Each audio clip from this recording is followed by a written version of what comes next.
After the rest day, it's back to business for the 73 remaining car crews, 53% of those who started in Buenos Aires. In the overall standings, the leading three are all within 18 minutes. Race leader, Alatia, has a slim 8-minute advantage over Giniel de Villiers. So, what would Monsieur Dakar do if he were the South African? He can't just control de Villiers. Second place is the place of the first loser. If I were in his place, I would try to go as fast as possible to try and put pressure on Nasser and maybe push him, maybe to make a mistake or push the Mini at its limit.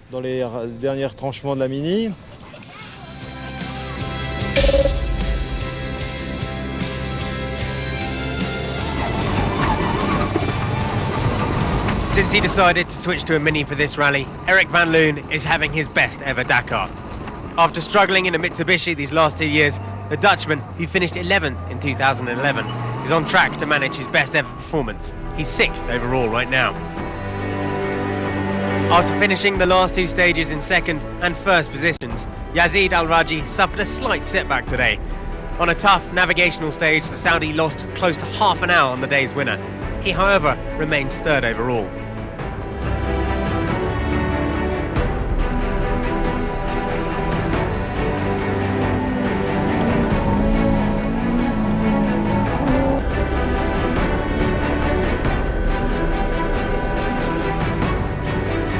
Stefan Peter-Hansel is just focused on covering as many kilometres as possible in his new Peugeot. It was going rather well until kilometre 285.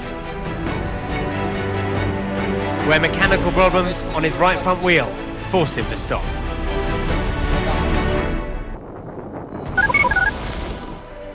While the favourites were at the bivouac, the Frenchman was still waiting for his assistance truck. In the battle for a possible stage win, Robbie Gordon was doing well up to the halfway mark, but reliability really isn't the American's strong point. He eventually finished 8th, 35 minutes adrift.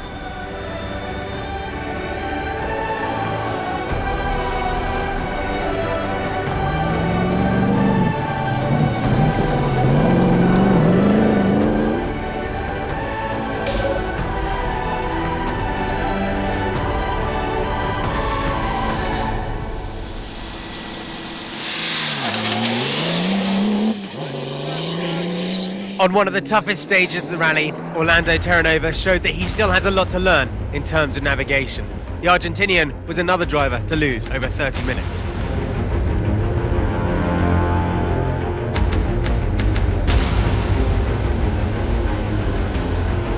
But in the battle for overall victory, Giniel de Villiers was on a mission. A mission to try to gain time on his rival Nasser Al-Attiyah, and he took off 3 minutes in front of him. But it all went terribly wrong for the South African. A bad navigation mistake means victory seems to have faded away. That's not our day. We made a terrible navigation mistake, and obviously that cost us the race. So for sure now we can only try to consolidate something on the podium, but the race is over for us. A perfect day for the rally leader Nasser Al-Attiyah. He was as comfortable as ever in the dunes of Chile. Second on the stage, he gained over 15 extra minutes on de Villiers. The winner of the rally back in 2011 in a Volkswagen, the Qatari is surely on his way to a second triumph, but this time in a Mini.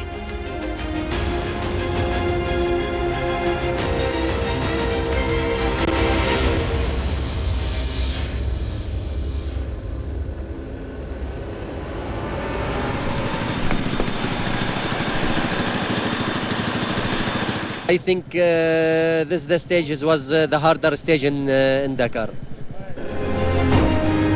He was so unfortunate at the start of the rally, but Nani Roma has been extremely consistent since day 3. He's always finished within the top 8 of every special. On the way to Calamar, he did even better, claiming his first special of this Dakar. His 24th in both the bike and car classes. I'm trying to win stages. Today I managed a good one. That's how I want to carry on. That's my goal because there's nothing else I can hope for. So with Roma and Al-Attiyah occupying the 2 top spots, look at the 3rd place, Vasiliev, the 3rd Mini.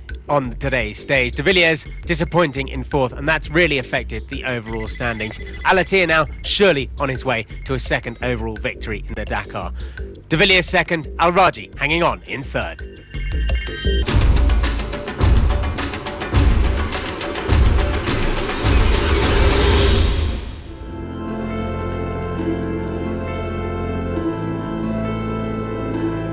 It's for sure one of the most craziest adventure things I've done in my life.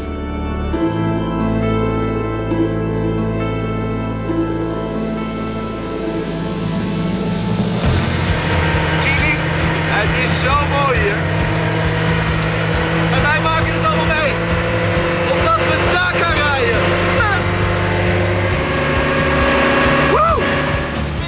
Tom Coronel is a professional driver, but he usually races on tarmac in the World Touring Car Championship. In 2009, he took his first steps in the Dakar with his brother Tim. And for the last 2 years, he's been a journalist in the bivouac for the Dutch TV channel RTL7. This year, he arrived with a different idea, to compete in the rally, but as a journalist, and share the truth of his extreme adventure. I had a meeting with RTL in Hilversum, which is 5 kilometers from my house. Then I thought, as a joke, I bring the buggy. I drove there to the village and I said, look guys, I'm going to drive this car and I can make some inside footage from the rally.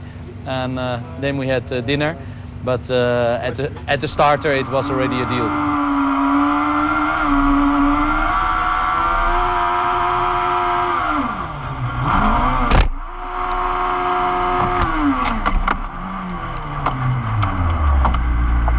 The best story was, I think, yesterday.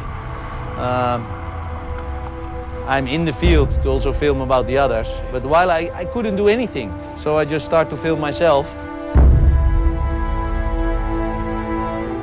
And then in the morning I restarted and I rolled the car in the dunes, so I was also in the dunes for I think 5-6 hours doing nothing.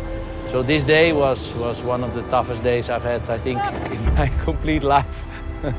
But anyway, you know, this is Dakar.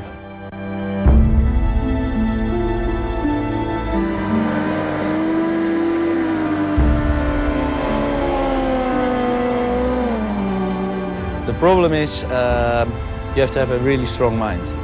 It's very easy to give up, but yeah, we are in the field for never giving up.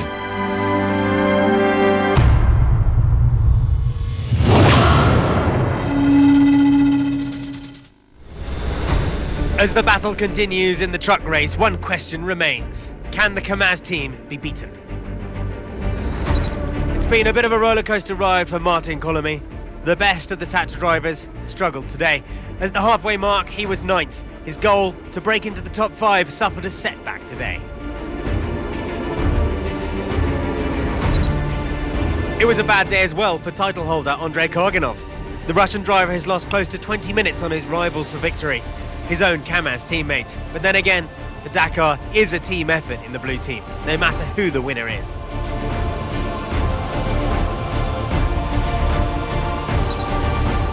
Karganov's issues meant good news for Ales Lopez. The best of the non-Kamaz drivers moved slightly closer to the podium halfway through the stage, but the Czech, in his man, remains far from that elusive top 3.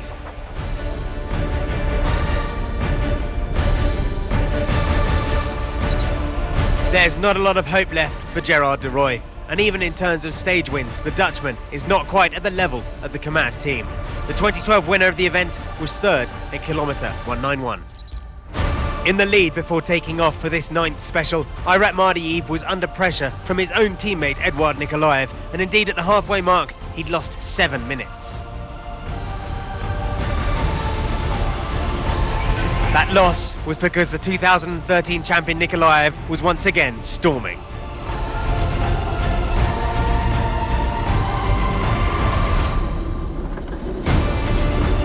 Despite taking off first, Nikolaev was just minutes away from winning his 6th stage this year, and with it, retaking the lead of the Dakar.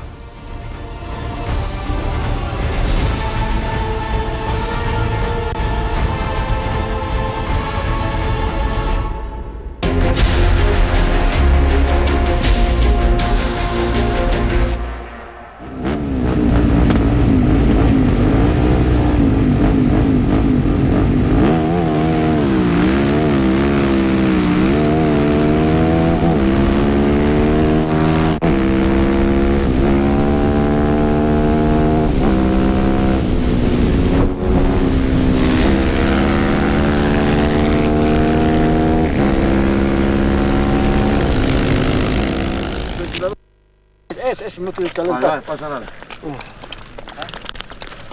Ya. Vamos. I think it's just water that went into the spark plug. I hope.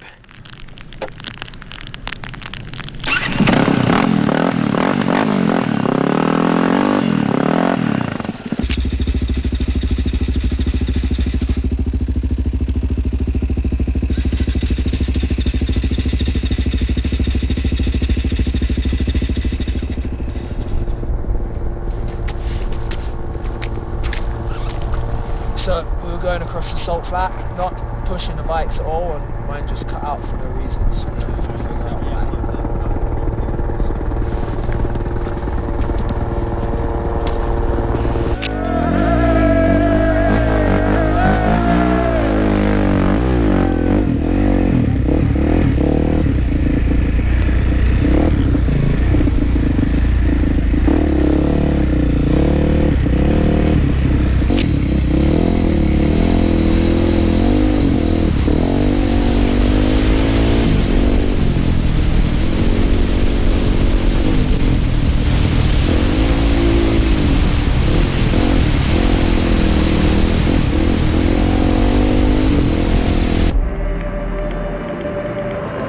Freezing temperatures, storms, floods.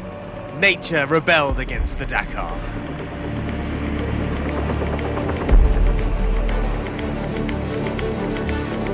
Up at 4,200 meters tomorrow, the violence will continue for those that made it through the trials of Bolivia.